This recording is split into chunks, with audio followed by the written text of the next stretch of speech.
Hey everybody, my name's Brad, and this is a series I do called Explained, and today we're actually going to look at the CSGO game modes, and this game has really gotten some huge popularity recently. It's kind of when I jumped on the bandwagon too, so I figured I could be maybe some help to those of you who are first starting out, and maybe ease your experience a bit.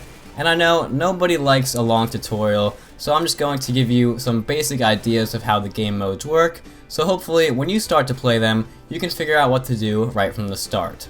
Now the layout of the game modes is fairly simple. It does differ a bit from other games in the genre, which may make for some confusion if you're coming over from Battlefield or COD, but we should be able to change that really quickly. So let's get right into it. You have 5 standard game modes which can be accessed by hitting the play tab at the main menu and then clicking on finding a game. Now these 5 game modes are Deathmatch, Arms Race, Demolition, Casual, and Competitive, each of which has 2 teams, the Terrorist and the Counter-Terrorist, which are used across all of the game modes. It's never a player who wins the match, only one of the 2 teams does, and the teams are pretty self-explanatory. The Counter-Terrorists are usually trying to stop the objective of the terrorist, so for example, the terrorist mission may be to plant a bomb, and the Counter-Terrorist will try to stop that by killing the other team or defusing the bomb if it gets set up in time. And each of these modes are playable with different sets of maps, so when you click on one of the game modes such as Deathmatch or Casual, you'll see you have the option for either the Reserves group or the Active Duty group. And don't let that discourage you, basically they're just different sets of maps. The main difference is the Active Duty group uses maps from the Competition game mode, so if you're interested in that type of mode in the future, you may want to choose that group so you can get good at using those specific maps. And then there's Operation Breakout, which I'm not going to get into, but basically it's just another set of community-made maps that you can use. So now that we're all done with that, let's get right into explaining the game modes individually.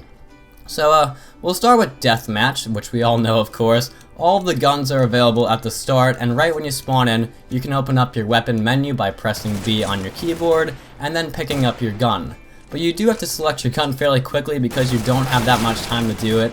And what makes the Deathmatch different from the other Counter-Strike game modes is the fact that it uses a points system instead of money. So each time you kill someone on the other team, you get points, and the team with the most points will win the game. So you're playing on a team, but you can also work towards coming in first individually as well, and you'll see everybody's scores at the top of the screen.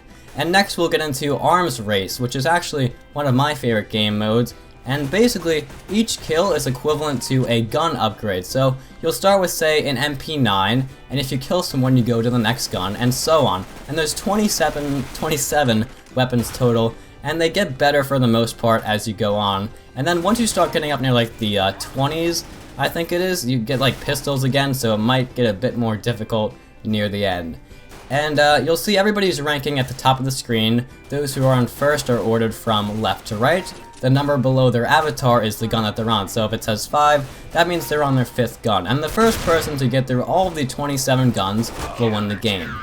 And then there's the Demolition Mode. It's kind of similar to Arms Race in the fact that you'll get gun upgrades as you get kills, although in this mode, your goal isn't to cycle through all the weapons. It's a bomb defusal mode, and it's one of the most common missions among the rest of the game modes.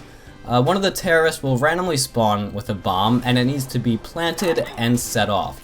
The terrorist will win the round if the bomb is set off, or they kill all the counter-terrorists. And the counter-terrorists will win if they defuse the bomb that has been planted, or they kill all the terrorists. And lastly, we have competitive and casual mode. So we'll start with casual. It has a soft player collision, so that means you can walk through your teammates. And unlike a deathmatch, you only have 1 life per round, so you don't respawn. Instead, you just play multiple rounds, each with a short timer. In each round, you'll be doing the bomb defusal mission, or the hostage situation, and the maps you choose decide the missions that you'll do. Now, I've already went through the bomb mission, so I'll try to explain the hostage situation now. Basically, the terrorists are keeping hostages, and they're usually in like a big or small building, and the counter-terrorists will need to invade and either free the hostages or kill all the terrorists. If they don't do this in the allotted time, the terrorists will win the round.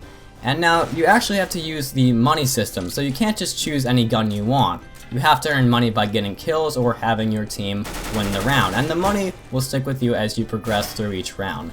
And lastly, we have the competitive mode, which is one of the most favorable modes on Counter-Strike.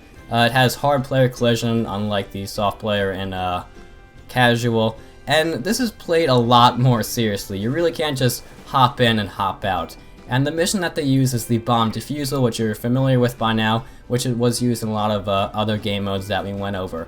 And this is a 5 versus 5 player mode with a total of 30 rounds. Both teams will play 15 rounds and then they'll switch sides. It's kind of set up as offense and defense, and both teams get to play as both.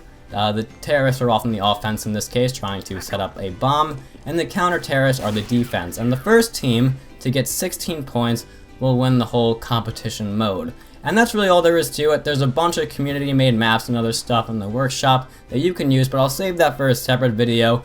If I was able to help you out in any way, feel free to press that like button as it supports the channel, and gently press that subscribe button if you want to see some more content. And as always, have a fantastic day.